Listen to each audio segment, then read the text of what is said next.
Thanks for your time tonight.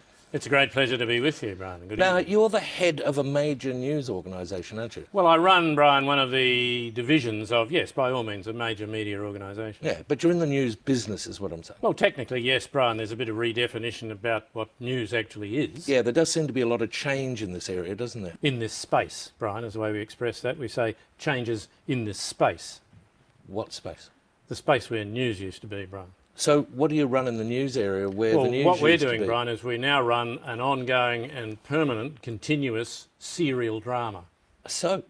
It's not a soap, Brian. It's a bit more upmarket than that. I'd describe it as high-quality, long-running series drama. Same characters in each week? Regular characters, Yeah. strong regular characters. You need them, and you need interesting new guest characters coming in. Well, tell me each week. about it. Well, you've got the title there, I believe, Brian. It's The Planet Stupid. No, there's a comma there, Brian. You don't say... It's not as if the planet's name is stupid. Well, how are you supposed to say it? You're supposed to say it's the planet stupid. Oh. And what's the matter with this planet? Well, the planet's being destroyed by... They're destroying the planet. And who's destroying the planet? The people who live on it are destroying it. They're destroying their own planet? They are. That's what they're doing. So are they fixing the planet? No, I'll tell you what happens, Brian. There are three guys. There's a bloke Yeah. called Malcolm, Yeah. and there's Tony, and there's Bill, and they're having a huge fight with each other. Huge fight. But why aren't they fixing the planet? Well, because they're having a huge fight, Brian. Any women in it? Yes, there are some very, very good secondary roles, but it's mainly about these three blokes. Now, Malcolm and Tony used to be friends, but they had a falling out. And Bill sorts it out, right? No, he doesn't, Brian. No, Bill's got his own problems. Bill's actually on probation for a knifing incident. And do Malcolm and Tony knife each other? Yes, they do. Yes, they're knifing each other all the time. And, of course, there's a new character come in, Brian. Yeah, I don't want right. to spoil it for you. Do you watch No. the news at No, all? no, I don't. No, there's a new character in it at the moment called Scott. And Scott's trying to fix the planet. Is that what happened? No, Brian. Scott used to be Tony's friend, but then he changed his mind. Because he wanted to fix the planet. No, because he wanted to be Malcolm's friend, Brian. Oh, and I don't want to worry anybody who Sure. hasn't seen it yet, but there's a bit of a problem now between Malcolm and Scott because What Malcolm happens? had a party Yeah. and Scott didn't even know it was going to happen. Oh, goodness me. So you can Goodness see why me. it grips an audience. But It's wait, huge, hang Brian. on. What about the planet? Is anyone fixing the I planet? don't know about the planet, Brian. If anyone's trying to fix it, it's certainly not in the news. Why not? Well, I'm telling you what's in the news, Brian, and I haven't mentioned it so far. It's the planet stupid. No, it's the planet, stupid. How do they work? Well, the minute the air hits the plastic, the arms wave about, Brian. Fantastic point of sale. I mean, they don't do anything else, but they do attract a lot of attention. Terrific. OK, Derek, your special subject tonight is the Australian media. That's right. Your questions start now. Good luck. Thank you. Now, recent studies revealed that the base of the polar ice cap in the Antarctic is melting at an alarming rate. What was the headline in the Australian media? New South Wales wraps up State of Origin series. Correct. What was Warney's new girlfriend photographed doing this week? No idea. Correct. Why is Jackie Lambie in the paper this week? No idea. Correct. Why did Clive Palmer vote with the coalition to get rid of the carbon tax? Well, because he sells coal. Yeah, but he's at war with the coalition. Why? Well, maybe technically at war, but they don't fundamentally disagree about much, Brian. The word coalition starts with the word coal. Correct. What is Australia's relationship with the UN? Oh, it's excellent. We spoke persuasively about the resolution in relation to this unprovoked and tragic attack, Brian, on a civilian aircraft. What about UN criticism of the Australian asylum seeker policy and the failure to do anything about climate change? Yeah, different UN, I think, Brian. Correct. Which Australian political party makes the best use of social media? Oh, the Greens. Correct. What should the Greens do if they want to get more television coverage? Learn to cook. What's going on in the US? The spectacle element seems to have got out of hand, hasn't it? Well, to a degree, Brian, yes. There's one debate to go, of course, but what was looking like a pretty even tussle as recently as a fortnight ago now does look increasingly as if... Democracy might not be the answer. As if we've got only one candidate here who can actually... eliminate reason on every issue. fulfil the requirements of high office. Now, the Republican Party's in trouble either way, isn't it? I mean, if they win, their hands are tied. If they lose, they're going to have to rebuild the party. Well, Brian, I don't think there's any question that what the Republican Party has had here is a hostile takeover. a pretty rough trot. As much as anything else, what we've got is a spoilt narcissist. Is a man who can bring an enormous reputation from reality television, and of course a vast respect for women, a vast audience from television, Brian. But he doesn't seem to be able to do that without making a complete fool of himself, without blurring the edges of Republican Party policy, Brian. So tell me, is Hillary the beneficiary of all this, or is she the reason why Trump's got this far? Yeah, good question. Of course, Hillary's part of the system in Washington. Hillary's husband, Bill Clinton, of course, famously Did not have sex with that woman. served 2 terms as President, Brian, and 5 terms as the governor of Arkansas. So the Clintons have been around Washington for Whatever they could get. a very long time, Brian. Isn't this one of the reasons Barack Obama beat Hillary for the Democratic nomination? Well, I think it probably is, Brian, and of course it's one of the reasons that so many people have got behind Tax cheat. a person who's not from Washington at all, Brian, a man with a business background who seems to have done it all. I mean, he started with 200 million. only a few $1 million, Brian, and he's turned that into A fabulous haircut. a property empire, and whether people are aware of it or not, I think a lot of them see him as A complete the parasite. fulfilment of the American dream. Do you think he can win? I think either of them can win, Brian. It's a 2-horse race. You've got to back them both. Well, thank you very much. It's been It's been a circus, Brian. That's what it's been from the very beginning. a pleasure to talk to you, and I hope the election, I hope it's postponed, Brian. I'd cancel it. I wouldn't have one at all. hope it goes well, and thank you very much. Really don't know why they bother.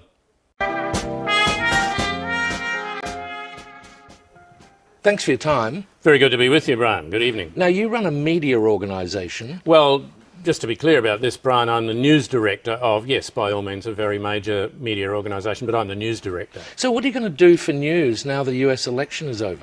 Let me just correct you there, Brian. Let me assure you that the US election is not yet over.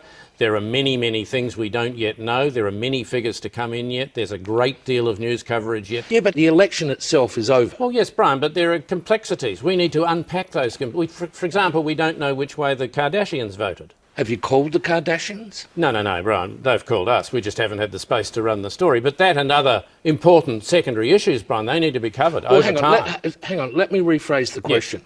What will you do for news when you can't milk the US election? What are you going to do? Well, that is a serious question, Brian, and that is a serious... I'll be honest with you, Brian, I don't know the answer to that. We're going to get our people together and we're going to put the wagons in a circle and that will be the subject matter. What do we do? There'll be something, though, won't Well, there? we hope there'll be something, yes, indeed. There needs to be. The war in the Middle East, maybe? Well, very complicated, Brian. I mean, so many different countries, so much history, so much to explain. I mean, the great thing about the US election has been that it's been relatively simple. It's binary. You know, you've got 2 sides, 2 genders, 2 different constituencies, Brian. Rather like sport. Exactly, Brian. It's like having sport on the front page every day, the dream scenario. Well, you could do something about climate change. I mean, that's binary.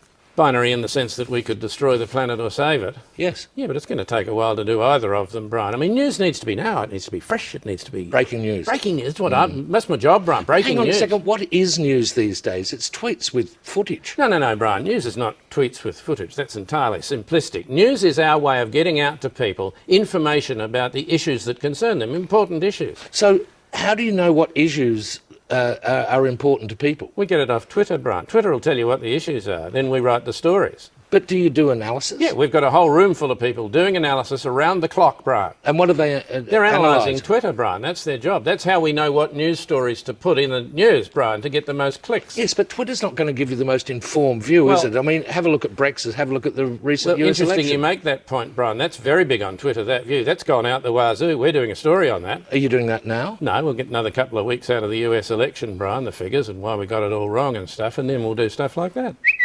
What was that? That's nothing, Brian. I just had an idea. Oh. It's all right. It's gone. Thanks for your time tonight. Good evening, Brian. Is it Brian? It is Brian. Good evening, Brian. Now, you're a constitutional lawyer at the UN, yes? Well, I'm an advisor to the UN, Brian, on constitutional and international law, yes. That must be very interesting work. It is interesting, rather challenging work. We do a lot in the developing world, Brian, in Africa, in the Pacific, in Eastern Europe. OK, can I begin with quite a simple question? Yes, I wish you would. We like those ones, Brian. We've got a government here in Australia. Oh, yes, I'm familiar with the Australian situation. It costs a huge amount of money. It's actually the main news story here, but it doesn't do anything. What do you mean it doesn't do anything, Brian? It must do something. Does it meet, for Yes, example? it meets. Yes, Okay, of course. So it's not true to say it doesn't do anything, Brian. Does it make announcements? Yes, it makes announcements all the time. Quite a busy government, Brian. You should be well pleased. What are the announcements about? Well, mostly about reversing previous announcements. What a busy government, Brian. A bit of a triumph by the sound of it. I don't Yes, think... the problem here is they can't get anything through the Parliament. Yes, well, what's the difficulty there, Brian? What is preventing Well, either they can't get anybody to agree with the policy or it's the opposite of what they've said earlier. The government was elected, was it, Brian, by the people? Well, the previous government was voted out, put it that way. I see, Kerensky. Well, what is the constitutional question here? Well, the question here is, does Australia need a government? Well, our view is that countries, yes, do need to be governed, Brian. They need to operate within a set of laws. Yeah, we've got the laws, they work, everything else here works. It's just the government does. How does the country operate in the weekends? Beautifully. Works beautifully on the weekends. It works better when the government's not there. Correct. Yes, that is a problem. Do you have an opposition? No. Who runs the economy there, Brian? Treasury. OK. Do you have a treasurer? Yes, but if anyone thought that he was running the economy, there'd be widespread panic in the streets. Is there a chief minister, a head man, something of that sort? Yes, we have a Prime Minister. A Prime Minister, yes. Yeah. Who's the Prime Minister? Tony Abbott.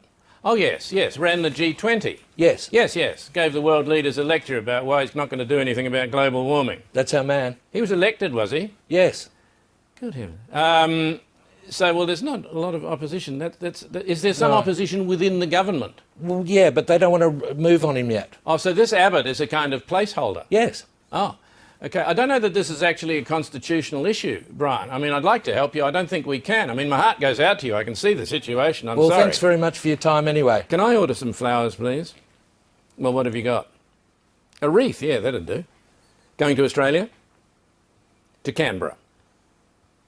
With a C. How good is our industry policy if we can't build the best submarine from a defence point of view? Brian, I would like nothing more than that we could develop the capacity to do that. But short of doing that, we have to do what we're doing at the moment. OK, Prime Minister, you're on record as an admirer of the Japanese use of submarines historically in World War II. Prime Minister? We might move on, I think. How much are these new submarines costing, Prime Minister? $40 billion. That is a lot of money to take out of the Australian economy. We have to pay the money to get the best result from a defence point of view. Prime Minister, I suppose my point is, why do we lose these contracts overseas when we have an industry policy aimed at improving industry? Well, we're living in a globalised economy, yes, we know Brian. that. Obviously, if you can get something done more rapidly, more efficiently and less expensively, you go overseas and you do that. But based on that theory, what else will go? Well, things have obviously gone for quite some time. We're getting the planes made in America. We're getting the submarines from Japan. We're thinking of perhaps outsourcing the voting that we do. Our voting in elections? Yes, our voting in elections, Brian, could be done much more cheaply in India and China. They don't know anything about the issues here. Yeah, it'll be exactly the same as it's always been done, Brian. It'll just be done in India and China. Have you got any idea of what it costs to have an election here? And it's much more efficient if it's done properly. More efficient? Yeah, last time we had an election here, Brian, the people in Western Australia, and hello to them, they made such a balls up of it, Brian, they had to do it again. Yeah, but hang on. If people can't get these basic things right, we have to go and seek professional help. We've got to go overseas, bite the bullet, and pay professionals who know what they're doing. But these people overseas will need to be told who to vote for. Yeah, it'll be exactly the same as it's always been done, Brian. So why do we have I'm talking bottom line here. Why do we have an industry policy? We've got to have an industry policy, why? Brian. So you can explain why these things are much more important than industry policy. Thanks for your time. You've got to start somewhere, Brian. Thanks for your time. We do have an industry policy, don't we?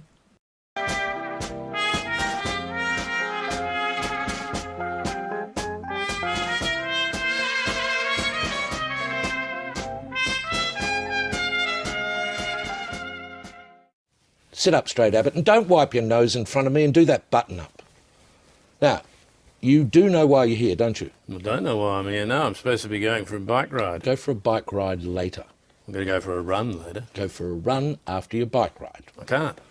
Why not? I'm going to go to a wedding. Tony, you've been made head prefect, all right? Now, with that comes certain responsibilities. Yeah, I know. It's a position you wanted for a long time. Yeah, I know.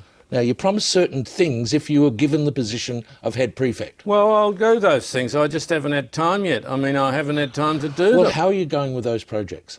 Now, let's run through them. Debt crisis, stopping the boats, and the carbon tax. Where are you with these things? Can I have an extension? No, you cannot have an extension. Have you fixed the debt crisis? Yes. How have you done that? We increased the debt. You increased the debt? Yeah, we had to. Why? I don't know. You don't know? No. Have you spoken to Hockey? Yeah, he did it. Well, what did he say? He doesn't know either. OK. What about the boats? Have you stopped the boats? Well, we've introduced a new rule about No, have you stopped the boats? We've put a notice up on the notice board down by the prefab. There's a new rule about the boats. Is this a new rule that stops the boats? Sort of. How does it work? You're not allowed to talk about the boats. That's the new rule. We've got a new rule that says you're not allowed to Tony, talk. don't be stupid. If I stop talking about the weather, it doesn't mean to say that the weather's going to stop, does it? It might. I hope it does. That's my theory Okay, about the all right, weather. shut up, Tony. Have you got rid of the carbon tax yet? Well, we're doing that. We're doing that now. And this is going to reduce electricity prices. Yeah, it is, by 9%. Tony, you know that. We're not even in charge of electricity prices. Well, electricity prices are made up by people who run billing companies. Don't be stupid. I've written to the people who run the billing companies. Oh, really? Have you got a reply? Not yet. When did you write? 1986. Right. On another matter, I understand you've started referring to Shorten as electricity bill. Electricity bill, yeah, I call him electricity bill. Yeah, well, that's good. That's It the is sort good, of isn't it? leadership we're looking for. Yeah, that's from good, you. isn't it? Yeah. Yeah, it is. Have you told him your dad's bigger than his dad? My dad's bigger than your dad. Yeah, yeah. That's a good idea. Yeah, have you told him he's a big bandy ape? A bandy ape. This is really good stuff. Just don't tell him you got half a mind to thrash him. Don't tell him I've got half a mind to thrash him. He might agree with you. You've got to be careful. Yeah, words. Yeah, buggers. They're buggers, aren't they? Buggers. Joe Hockey, thanks for your time. Good to be with you, Brian. Good evening. Congratulations on the G20.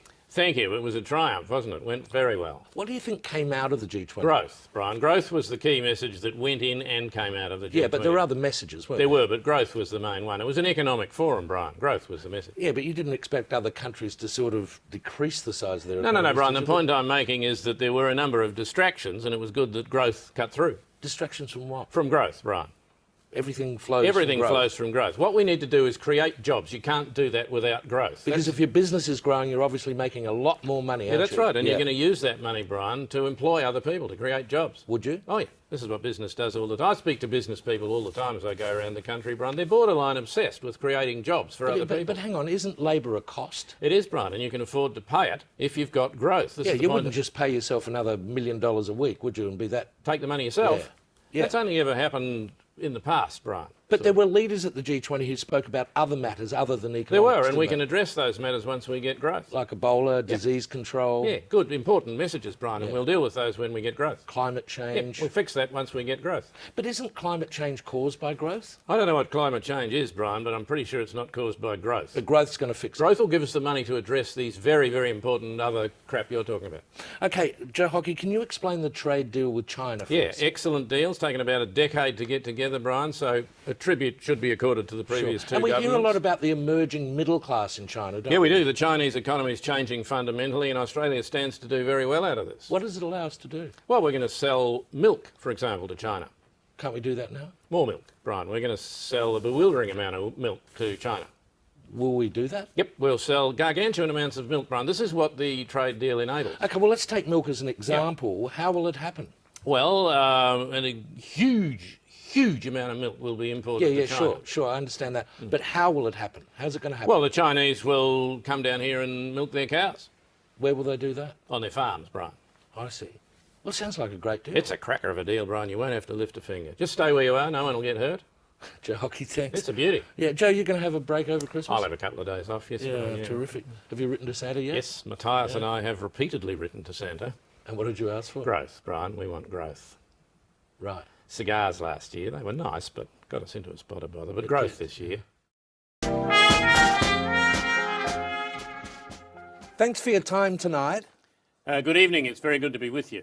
Now, I'd like to talk to you about Brexit. This is a big thing for Britain, isn't This it? is a decisive moment, a defining moment for Britain, not just economically, but I think in terms of where it's going socially as a nation. Can you explain how the current situation actually developed? Yes, well, in a nutshell, we had a Prime Minister who exhibited really essentially a failure of leadership. He had his own set of policies, his own set of aims.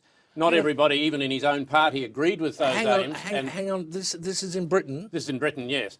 There was a right-wing group within his own party who was devoutly opposed to what he was trying to do. Then there were opportunists who were going to seize the day if they could. Yeah. This was being leaked to the press, and of course he was essentially being sabotaged. You are talking about events in Britain. Yes, I'm describing to you the conditions in Britain prior to the vote.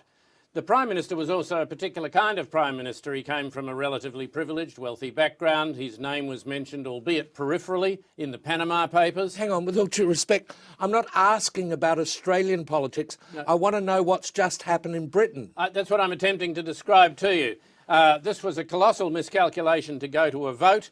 He thought he was going to go in there, he was going to clean everybody up, he was going to defeat the opposition, silence the people in his own party who wanted to knock him over, and he's taken an absolute toweling. No, I'm going to stop you there. I'm sorry. I got you on the program here to talk about what's happening in Britain. That's what I'm describing to you. You're supposed to be an expert on what's just happened in Britain. I lecture in this at the university. Well, could you please confine yourself to talking about Britain? I don't want to know about what's happened in Australia. Look, I know what's just happened here. What I'm saying is that this was a huge miscalculation by the Prime Minister. He shouldn't have gone to the vote. He's in a worse position now than he was before the vote. And then you've got the Scott problem.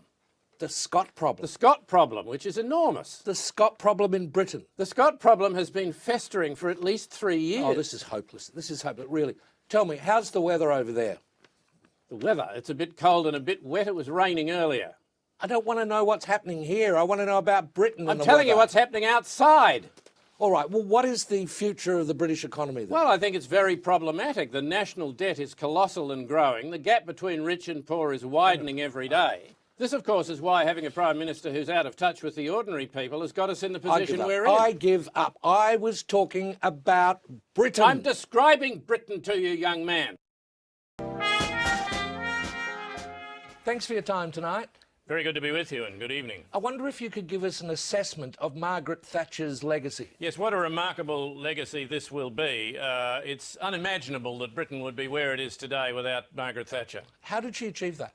Well, many ways. I mean, a key element was the complete transformation of the British economy. In what way would you say? Well, I don't think it's any exaggeration to say that the British economy today is a direct result of the reforms of the Thatcher government. Hang on a second. I think we've got to be very careful here, I'm afraid. Beg your pardon? Well, if you're going to make statements that are potentially libellous, we've got to be careful. Libellous? I'm paying a tribute to one of the greatest leaders of the last 100 years, young man. Yes, but I don't think you can blame Margaret Thatcher for the current state of the British economy. It's not very contentious. Everybody will agree that the current British economy is as it is because of what Margaret Thatcher did. Let's talk about her legacy in other areas, maybe. Other than economics. Yeah. But economics was the main thrust of what she did. It was the administration's main purpose. Hang on a second. With all due respect, we invited you on this program tonight to talk about the legacy of one of the greatest leaders of the 20th century, not to make unsubstantiated allegations. They're not unsubstantiated. Do you know what happened? I mean, first of all, she had to defeat the Wets in her own party, then completely construct a financial services industry in London. I mean, the manufacturing industry in the north was shut down. No. Legal will not let us run this. I don't think there's any point in denying that Margaret Thatcher picked the British economy up off the canvas, and today Britain is a world leader. Britain today currently owes £1 trillion.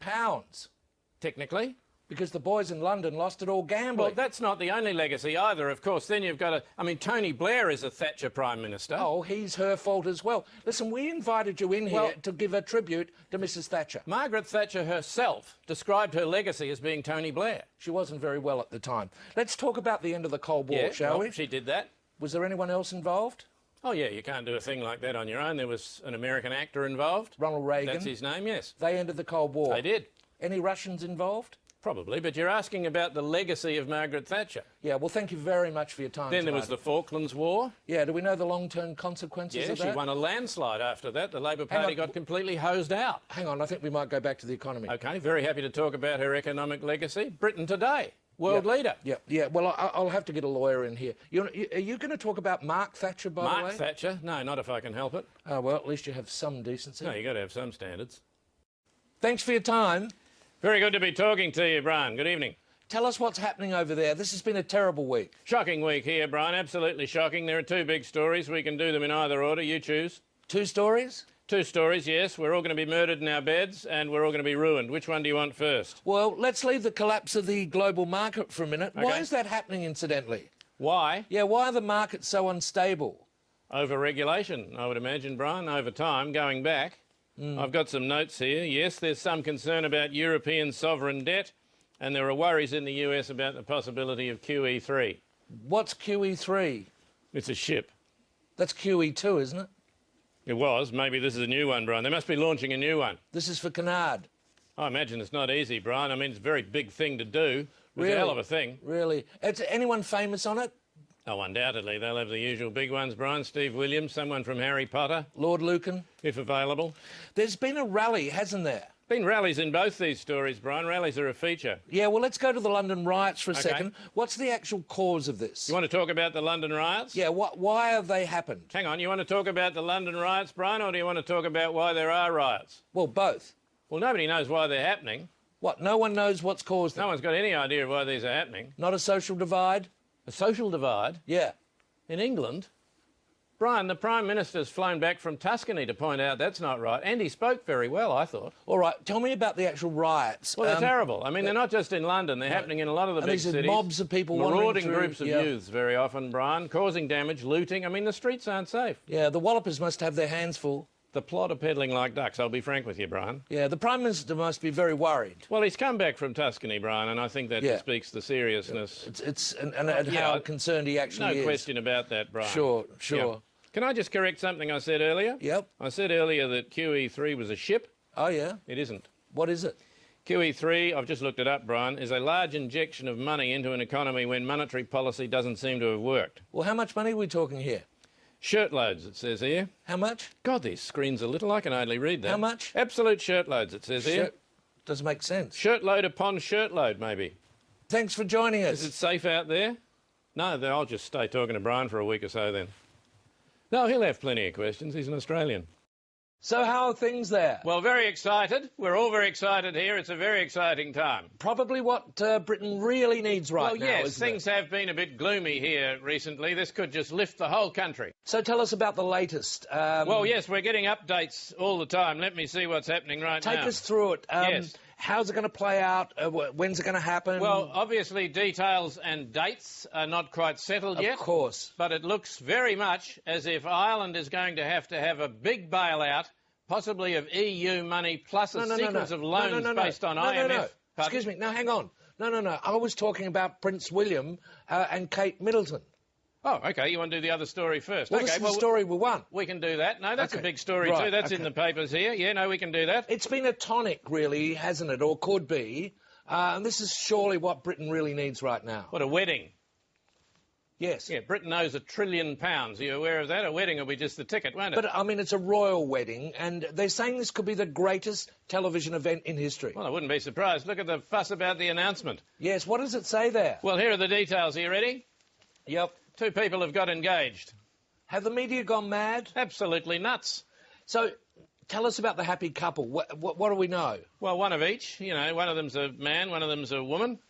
Prince William, obviously the man. He's the man, I can confirm that. And she would be the woman? Yes, that's right, that's Kate. Great. And met at university, unusual?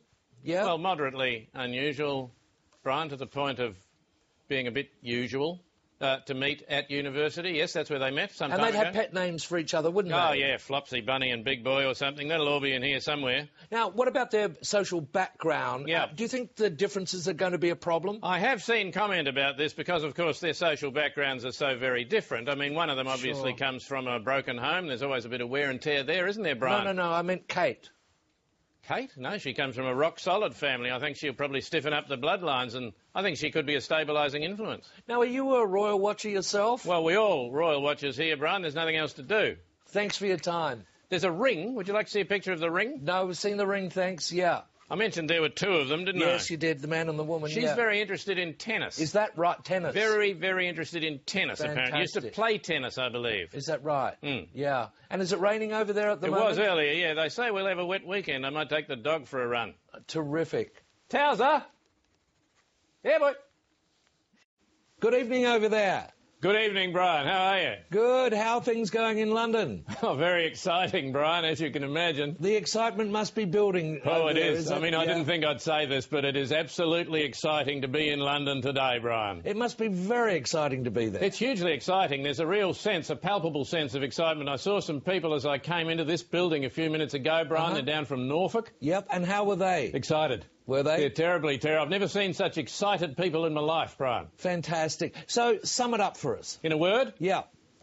Excitement. But there's been some controversy, hasn't there, about who got an invitation and who didn't? Yes, hugely controversial, all this, of course. Can you workshop us through that? Well, not everybody was invited, Brian, in a nutshell. Really? Yep. Well, I mean, didn't get an invitation. That's right. A lot of people have been invited. There'll be a lot of people there tomorrow. But others missed out. But others have missed out altogether, Brian. No invitation in any shape, way or form. Goodness gracious me. Yes, indeed. Well, tell us about William and Kate. Well, I haven't spoken to them. Get away. Personally, Brian, but my spies tell me they're pretty excited. Preparations are going terribly well and they're very, very excited. That's what I was told. Yeah, well, they'd be very excited, I They would expect. be, yeah. You know, Yeah, they're getting married tomorrow. 24 hours to go. Pardon? 24 hours to go. No, it's tomorrow, isn't it? And what's Kate wearing? Oh, I've got that information, Brian, for you. A wedding dress. I think that's a wedding dress. Bugger it, I can't read my own writing. Yes, a wedding, yeah, I can't read my own writing, Brian. And Australia's going to be represented, of course. Yes, by, well, Julia Gillard and Ian Thorpe have both received invitations. And Posh and Bex will be there, of course. Beg your pardon, Brian? And what about the all-important honeymoon? Have we have any news at the moment? Yes, that's been confirmed, Brian, yes. And where are they going? They won't be going anywhere for a bit, Brian. Really? No, they're going to be on honeymoon, aren't they? And any idea where they'll be doing that? No, we haven't been told exactly where the honeymoon will occur, no. OK, but you will let us know the minute, Brian, know. I hear that information, I'll get that information to you. That's terrific, and we look forward to a great day. It'll be pretty exciting. It'll be pretty exciting, Brian, I'll tell you that for nothing. Yeah, thanks a lot. Oh, my pleasure.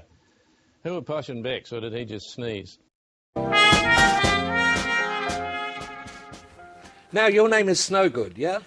That's right, my name is Snowgood. Good evening, Brian. Snowgood. So you'd be related to Joe Snowgood? I am, yeah. Joe's a cousin of mine. Yeah, and Christopher Snowgood? No, we haven't got a Christopher. Well, we've got a dog, Christopher, Brian. Oh, what sort of dog is he? He's a poodle, Brian. He's a lovely little fluffy poodle. So your brother is Bill then, is it? Yeah, I've got a Billy, Kevin and George. They're my brothers, Brian. OK, and what's your first name? Tony. Tony. And what do you do for a living, Tony? Oh, I run a small business, Brian, a stationery business. Pen, paper, that sort of thing? No, I mean, the business is not going anywhere, Brian. It's stationery. There's not a lot happening out there It's a bit tough, isn't it, out there? It's very, very tough, yeah. The Gallipoli memorabilia is selling, Brian, but we're not troubling the scorer greatly otherwise, I'm afraid. OK, Tony, your special subject tonight is tax reform. That's right. Your questions start now. Why does Australia need tax reform?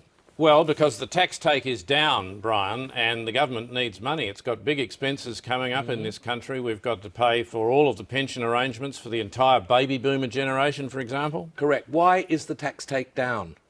Well, the iron ore price has collapsed, Brian. We've got budgetary projections that are going to win a fiction award. Correct. And during that decade when we had the biggest mining boom in world history, was there a mining tax?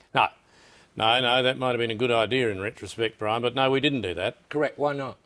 Because the government of Australia couldn't convince the people of Australia that that was a good idea. Yes, that was a great highlight, wasn't it? Government at its very best, Brian, no question. What is the other main problem with the Australian tax system? Joe Hockey, Brian.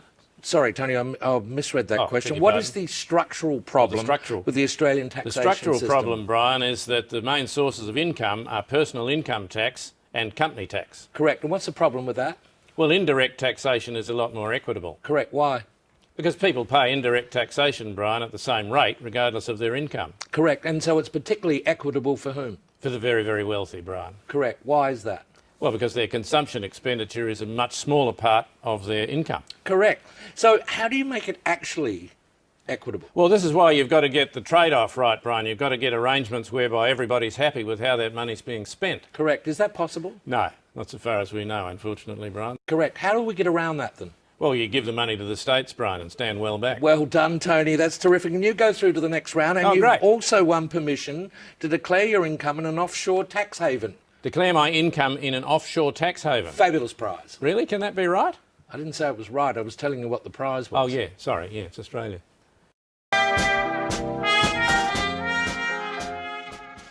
Now, your name is Evan. My name is Evan, Brian, yes. Good evening. And what do you do, Evan? I work in customer services, Brian. Wow, you service customers. No, Brian. We're in charge of the messages you get on the phone when you ring the customer service number.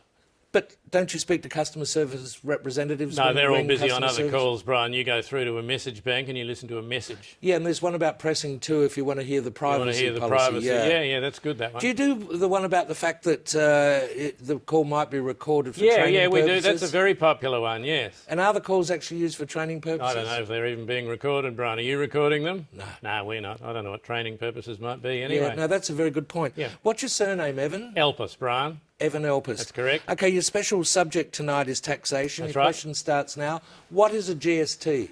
A GST is a goods and services tax, Brian, a consumption tax, a tax on spending. Is it progressive or regressive? A GST is regressive, Brian. Correct. What's the difference?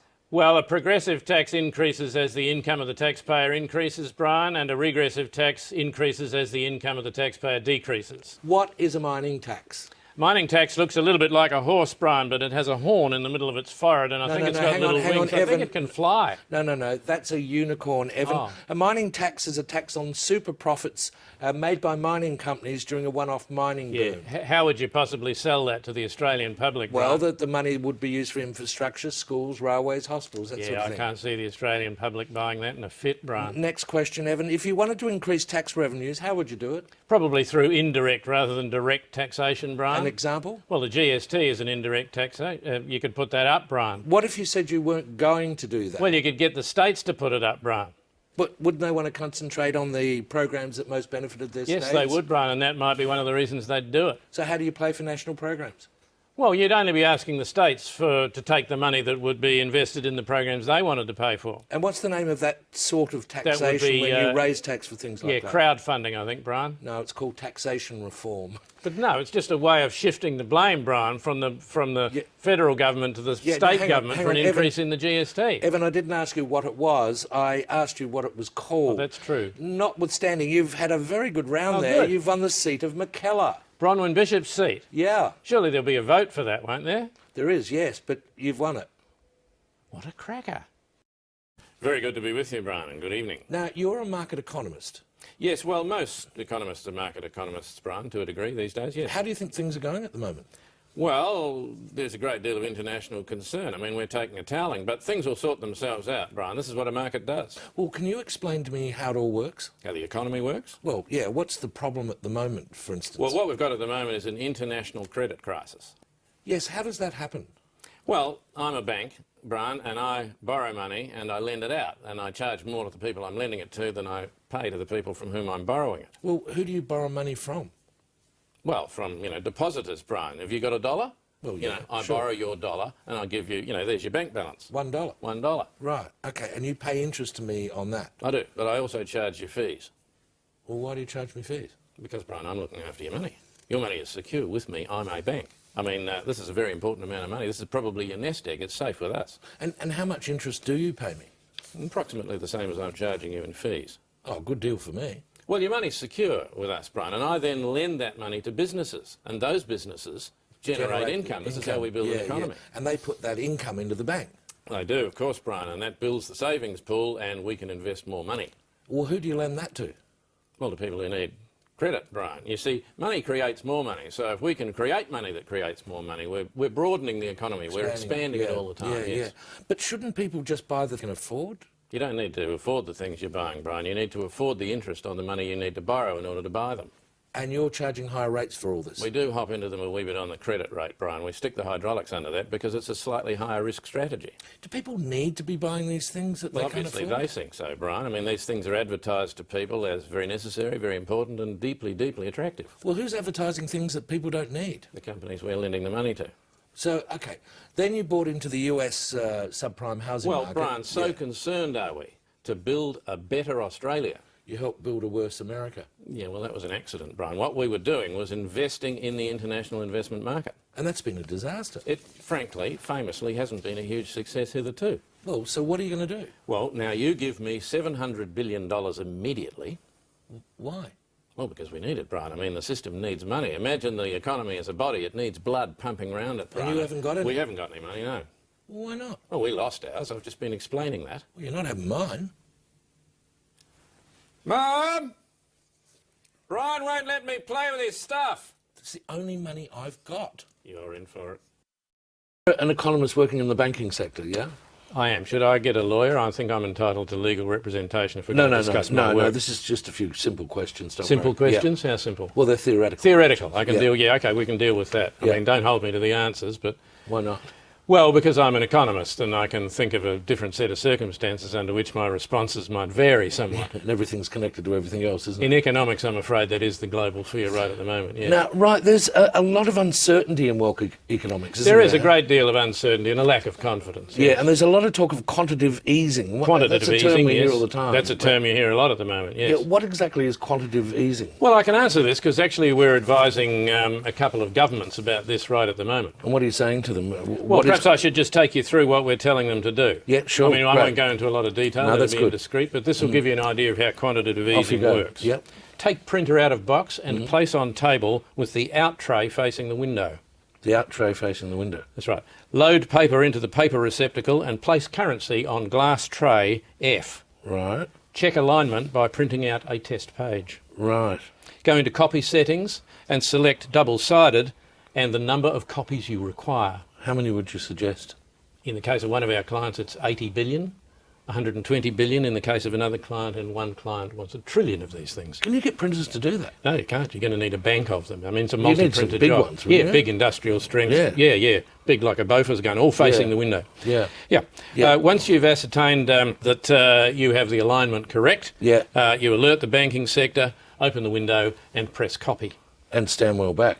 Yes, you've got to stand well back because they can create a bit of a vacuum while reaching cruising height. Whereabouts? In the super fund industry very often. And you'd have to consider the wind direction too, Oh, wouldn't yeah, you? you don't want to be doing this upwind. No, because you get covered in pretend money, couldn't you? Covered in what? Pretend money. No, this is not pretend money. This is real currency we're But creating. aren't you just printing it off? I mean, these are photocopies, aren't they? Excuse me. Dave, this is not going to work. Because I've just explained it to a bloke and he saw through it straight away. Are you in banking? No. No, he's not even in the banking racket. Okay, I'll try that. Try what?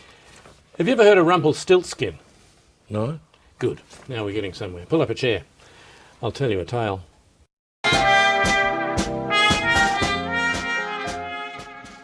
Tony Abbott, thanks for your time. Good evening, Brian. Very good to see you. How are you going selling that budget out there? Well, it's a tough sell. It's not easy, Brian. It's going better in some quarters than in others. If I've observed a pattern so far, it is perhaps that the wealthy, Brian, better understand what we're trying to do here. I'm sure they do. A lot of the other people more limited in their understanding, Brian, and I think some of them, frankly, are struggling with admittedly very difficult economic concepts. Like what? Well, like losing their jobs, for example. And their taxes are going Which up. is very regrettable. We absolutely hate doing this. Did someone say that at the party afterwards? After the budget. Yep. Brian, we spoke of little else at the aftermatch And function. people will be paying more for their health, more for their education. Well, they will, Brian, and a lot of them take the view that they've already paid for these things. They won't like that, will They don't like it, Brian. They think they've already paid for Well, it. they paid their taxes all their That's life. right, Now they you're have. selling the stuff they own and charging them more for the things they need. You're still talking about the discourse at the aftermatch function? Or have you... No, the other people. The other people. Yes, Brian. Well, I was talking to a bloke this morning, Brian. Nice enough fellow, perfectly reasonable looking, had a nice dog. He thought it was all social engineering. It's just ignorant. Just stuff, isn't ignorant, it? Brian. Really, yeah. He's just a fool. Now, on a practical level, how are people reacting to having to pay more for petrol? Well, what people have got to understand, Brian, and what we're trying to get them to understand is that what we're doing here is that we're building a better country. This is a great nation, Brian. It is a great fantastic nation. country. It's a great And nation. we're building a better one. Now, the reason I ask about the petrol excise is that it's an indirect tax, isn't It it? is, Mr. Brian. Abbott? That's Yeah. why it's equitable, and that's why we've increased the excise. Yeah, well, this begs the question whether you're going to raise the GST or not.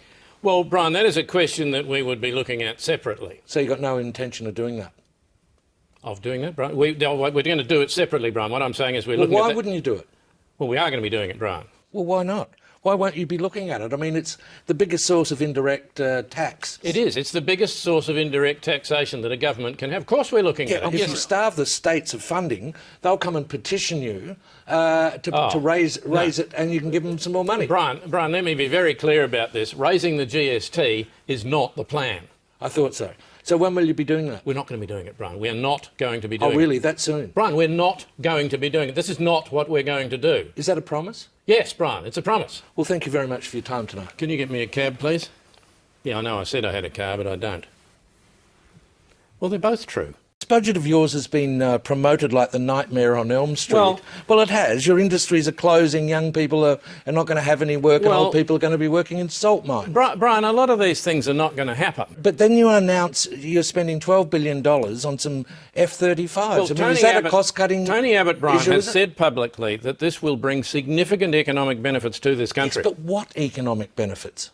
I don't know, Brian, but I'll be seeing Tony in the morning. I'll bring that up. That's a very, very, very good question. Joe Hockey, I understand there was a party room revolt on the paid parental leave scheme. Well, it was a very generous scheme hitherto, Brian, and we have walked into an economic crisis. Yeah, I mean, we've got a serious problem. We've inherited a mess, Brian. Yes. We need to fix the it's economy. good. It's very good, isn't it, that the Australian economy is so very successful? It is. We're very fortunate. It'd be very difficult to bring these structural reforms in, Brian, if it weren't fundamentally so sound. Now, I understand the age of entitlement is over. It is, no question about that. Gina Reinhardt agrees with that? She does, Brian. I've discussed it with her many times. People at the Australian Water Holdings, they agree? They don't remember, Brian, but let me put this in context. I was talking about the car industry, and I made a very simple point. If an industry is not commercially viable, how would you expect the government to keep tipping more money into it? Yeah, but Joe Hockey, was there any thought given to continuing to support the industry on the condition that they produce vehicles that run on solar energy? Cars that run on solar energy, yeah, but they don't, Brian. They run on petrol. Yeah, but in the future, when they run on solar energy, we'll have to import them. But we won't be importing cars that run on solar energy, Brian. They don't. They run on petrol. Joe Hockey, you're not listening to the question. No, you're not listening to the answer, Brian, or you wouldn't ask that question. Thanks for your time. Now, what did you say the amount was? 12 billion on the... For the planes? Yeah, okay. Yeah, well, we're going to need billion. it from somewhere. What, education? No, we need that. We need that. Okay. Health? Well, we need that. Okay. Well, pensions. I keep coming back to pensions, What's Brian. that figure down the bottom there? Down the bottom, that's parliamentary super. We need that. Why? Brian, you want the best brains in the country going into federal politics. Be reasonable. Of unalloyed pleasure course freely about my person, Brian, as well you know, at the very prospect of further discourse with you. I am similarly gripped. This augurs well, Brian. It does. You've been criticised this week by Mr. Paul Howes. Yes, Brian, I make no secret of the fact that I live a life crowded with incident. I wouldn't swap it with anyone. Mr. Howes says that the Reserve Bank has the wrong interest rate policy and fears for jobs in industry. Does he? Does he say why? Well, he says the cost of Australian goods are too high. Is the term cost of labour used at any point in his no doubt penetrating analysis of what the adults are thinking about in the other room? He says he wonders if there will be a steel industry in the future, and if we don't have a steel industry, what happens to manufacturing? Yeah, a bit rhetorical. We'll all be murdered in our beds. What he's talking about here, essentially, of course, is the exchange rate. It's historically high. It is very historically high, Brian, for one simple reason. The Australian economy is going very well. The Australian economy came through the GFC in very, very good order as a result, Brian, of the policies of the Australian government and the RBA. True dat. That is why the Australian exchange rate is high. That's right. It is therefore not a good argument to say as follows. The policies of the RBA have been successful. Therefore, the policies of the RBA have not been successful. I don't believe that's Mr. Howe's argument. It's nevertheless a very good point I'm making. An excellent and it's point. rather a beautiful point. It is a in my superb view. point. Thank you very much, Brian. You're welcome. Mr. Howe's argument is that by failing to lower interest rates, you're sending jobs overseas. Well, that's not an argument. That's finger painting. Mr. Howes might know what he's talking about in other areas, but he makes quite a common error here in assuming that if you lower interest rates, Brian, you reduce upward pressure on the exchange rate. What very often happens if you lower interest rates is that people spend more, and ultimately you've got to put interest rates up. So can you make any argument work as a justification what you've already done? What a very flattering and kind person you are. That's a lovely thought, Brian. But actually my job is to use the levers and controls at our disposal to best benefit the Australian economy. Yes, by what criteria? Well, by the criteria we're given. That is why Mr. Howes is saying the RBA charter needs to be reviewed. Well, that'd be a matter for government. So he should talk to the government. Yeah, I mean, someone would need to make an appointment, obviously. Mr. Howes making an appointment? No. The government, Brian, would need to make an appointment with Mr. Howes. He's a pretty important bloke. I mean, Extremely important. You're not going to get in easily. I don't know how they'd get in. Not this year. No, not this year. He's a very, very important man. They might be able to see his assistant. Yeah, in a couple of years. Yes, whoever he might be. Thanks for your time. He'd need one, though. He's a very busy bloke. Thank you, Brian. I'm disappointed we've had to come to such an early conclusion. It was most eliminating. Seemed to be going so well. Glenn Stevens, thank you for your time. Brian, the eerily moving conversation we had about interest rates when I was in here last was a career highlight, and wild horses would not have prevented my attendance here today. I too am attempting to remain calm. What is the best use, do you think, of this apparent confluence of goodwill? Well, could we perhaps attempt to adduce some information about the state of the economy? Let us attempt to flush out a result of exactly that kind. Very good. Can you explain the exchange rate problem? Explain it in what way? Why is our exchange rate a problem?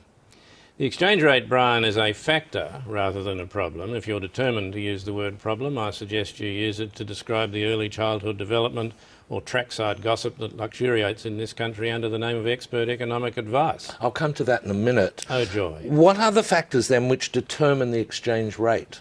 Well, the exchange rate affects our trading relationship, and therefore there are factors in our trading partners, Brian, but there are also factors internally, such as interest rates and inflation within the Australian model. So these variables move in relation to one another? They do, Brian, yes. If a country has high interest rates, it might attract a great deal of foreign capital seeking a good result. And that would drive up the value of the currency? It would, and it might have a poor effect on the mid to long-term prospects of that economy, in fact. And the foreign capital would leave? Indeed, it may well do. Now, you mentioned inflation. That was a mistake, Brian. You can cut that out in editing. Presumably there is speculation in the Australian currency, though?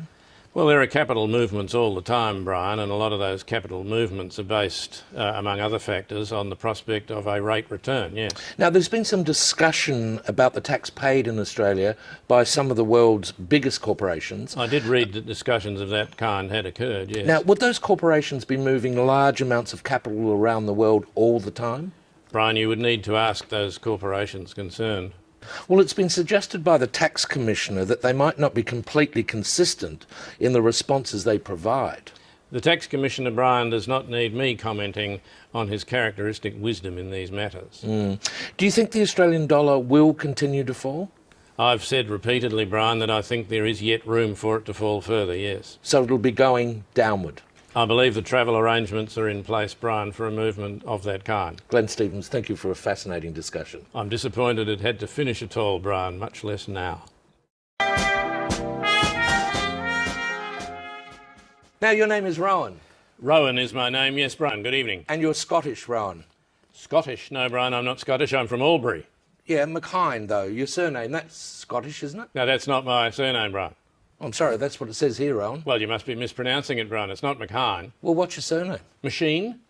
Oh, Rowan Machine. That's right, Brian. My apologies there, That's all Rowan. right, Brian. No, I get a bit of that. OK, Rowan, your special subject tonight is international diplomacy. Yes, indeed it is. Very much in the news at the moment. It is, yes, we could do with some. And here we go, Rowan. First question. Who said diplomacy is the art of telling someone to go to hell in such a way they asked for directions? Winston Churchill, Brian. Correct. And who was it that said force is all-conquering, but its victories are short-lived? Daniel Day-Lewis. No, you're close, Pretty sure he did. He was standing Very near close. a window and then he turned around. Oh, I know. It'll be Abraham Lincoln. Correct. Yep. Who said he was going to shirt-front climate change? I've got no idea, Brian. Correct. Who described war as God's way of teaching Americans geography? Ambrose Bierce. You are going so well, Oh, Rowan. good. What was the Congress of Vienna? The Congress of Vienna. Yeah. Was it something to do with Freud's parents? I think you're guessing there. Well, we're all Rowan. guessing. No, it was where the map of Europe was redrawn after the Napoleonic Wars. Oh, yes, Talleyrand. Next question. What was the result of World War One? World War II. Correct. What was the Marshall Plan? Oh, billions of dollars of American money was pumped into Europe, Brian, to rebuild it as a bulwark against communism after the Second World War. Correct. What was the Monroe Doctrine? Oh, was that when she sang Happy Birthday to President Kennedy? She did it very slowly and quite soft light, Correct. Brian. Rowan, Yeah, it worked really well. This is great, Rowan. I mean, you've smashed it out of the park Oh, here. good. I mean, you have won the world rights to the statement, coal is good for humanity. Yeah, sorry, what was the statement again, Brian? You've won the world rights to the statement, coal is good for humanity. Coal is good for humanity. Yeah. But it's not, Brian. I mean, if you burn coal, you're actually poisoning the atmosphere of the Earth. Rowan, that's actually not the issue here. Well, what do you think the issue might be, Brian? Well, you can make some money here. You own the world rights to the Well, statement. can I own the world rights to something sensible, do you think? Take it or leave it, I'm afraid, Rowan. Well, no, I don't want it, Brian. If you think it's so good, perhaps you should have it. Well, I don't want it. Does anyone want it? Anybody want a statement? A stupid statement? And what do you do, Ivor?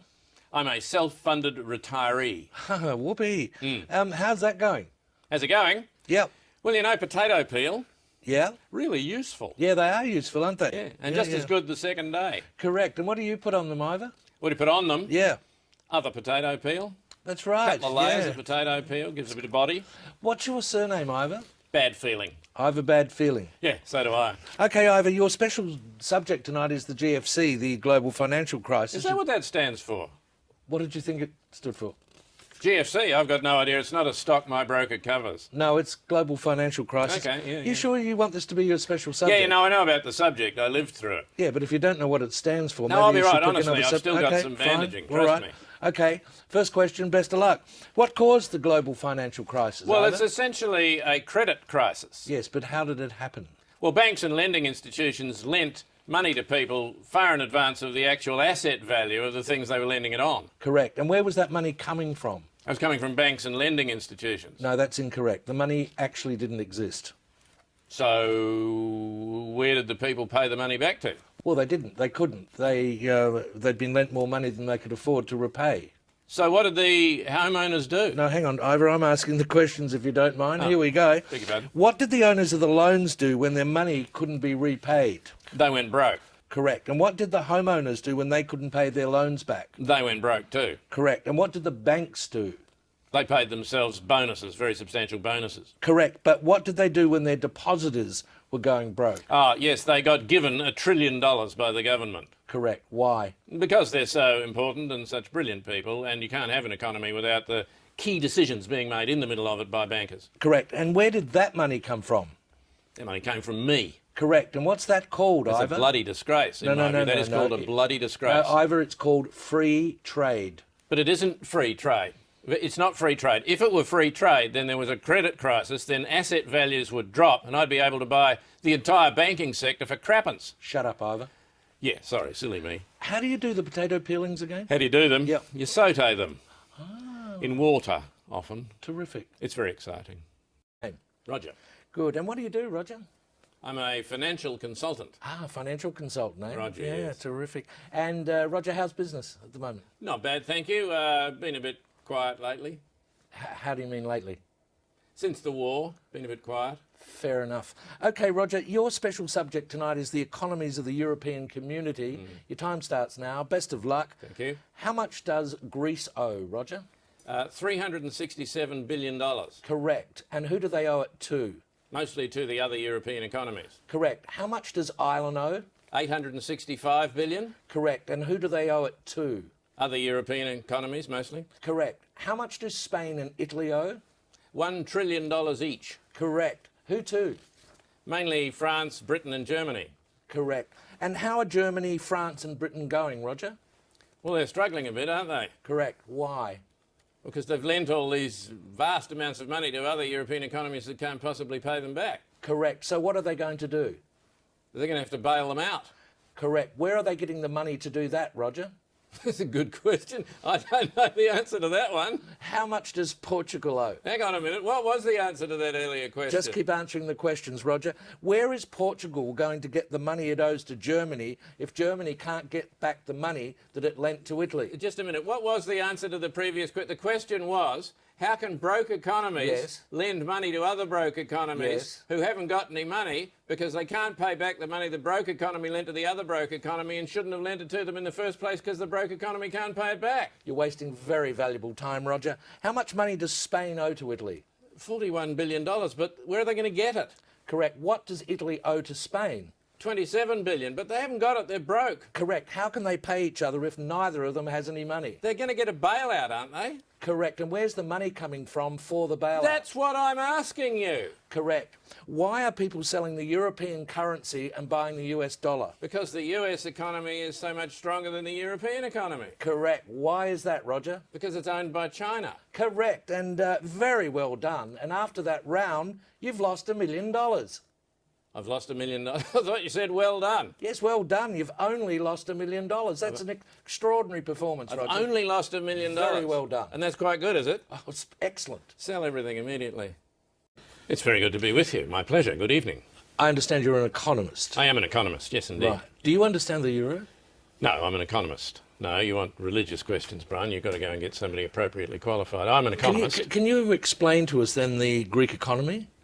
Oh, look, Brian, better value elsewhere, I think. I mean, I wouldn't... Better value elsewhere, what do you mean? No, I wouldn't touch it with a pole, Brian. Don't put your money in there. No, I don't want to invest in it. I'm just asking you to describe you're seeking information about the nature about of it. Yeah. I see. Because there's a great amount of nervousness, isn't there? Oh, about there certainly the Greek, is, Brian. Greek And economy. they have, let's face it, very serious structural problems with the Greek economy. They're broke. They would be if things improved out of sight, Brian. I think the problem's actually worse than that at the moment. And they've received a bailout from the other European economies. Yes, mainly France and Germany. Yes, why France and Germany exactly? Well, they work. They're successful economies, Brian. Because the first bailout didn't touch the sides, did it really? Well, they do have some serious structural problems, and that needs to be addressed. And what are they? Well, they can't pay their debts, Brian. I mean, Greece owes 160% of what it produces. I mean, the task is a Sisyphean task. It's rolling a rock up a mountain. So Greek is insolvent. Brian, put it this way. If it were a private company, there'd be a fire there on Saturday at about 4 o'clock in the morning. Right. So how big was the bailout? First bailout was $100 billion. Second bailout? $100 billion again, Brian. And how long will that last them? I think there's some confidence that'll get them to Tuesday, Wednesday. So what is the alternative to bailing them out?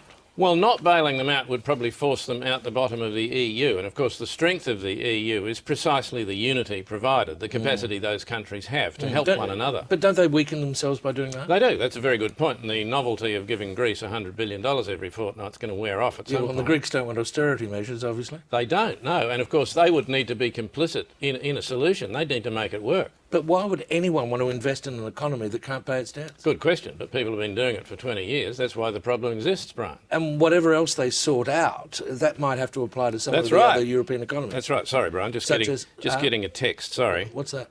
Would we like to buy Portugal? Buy Portugal. Anybody want to buy Portugal? Yeah, Portugal's for sale. How much? Oh, they won't need money. We just need to guarantee the debt. Oh, hello. They're having a special, red spot special. If we do it today, we can have Ireland as well. Oh, really? How much for both? How much have you got? Has anyone got a hat? We might have a crack at this. Ireland's nice. It is good, isn't it? Yeah, summer.